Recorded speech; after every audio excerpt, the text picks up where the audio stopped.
আল্লাহ বলে, বন্ধু আপনি এবার বলে দেন, জান্নাতের কথা শুননা যদি আমার কোনো বান্দা মনে মনে ভাবে যে আল্লাহ কথা তো ভালো, জান্নাতে তো যাওয়া দরকার, যাইতে তো মন চায়, তা আমি যে পরিমাণ গুনাহ করছি হুজুর, যে পরিমাণ নাফরমানি করছি, আমি কেমনে যাবো?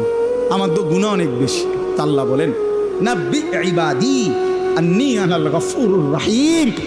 বন্ধু বলে দেন, বান্দা গুনাহ যত বেশি হোক কোনো অসুবিধা নাই, আমি আল্লাহ গফুর রহিম, আমি চূড়ান্ত ক্ষমাশীল, আমি চূড়ান্ত দয়াবান।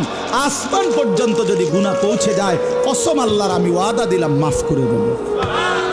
শুধু গুনাহ ছেড়ে দাও, আমার কাছে ফিরে আসো, চোখের পানি ফেলে মাফ চাও, আর করবা না, ওয়াদা দাও আমি 90 বছরের গুনাহ একসাথে মাফ করে দেব।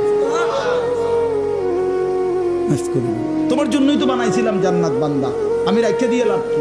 আমি তো দিতেই চাই।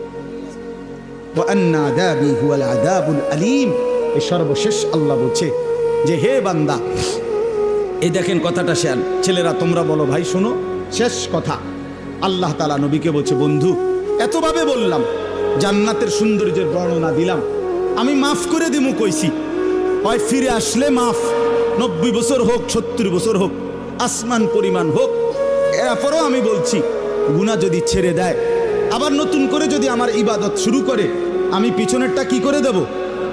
এরপরেও যদি কেউ গাদ্দারি করে, গাদ্দারামি করে, আল্লাহ বলে আমার কথা পাত্তা না দেয়, তো আপনি তারে বলে দিয়েন আন্না আযাবি হুয়াল আযাবুল আলীম।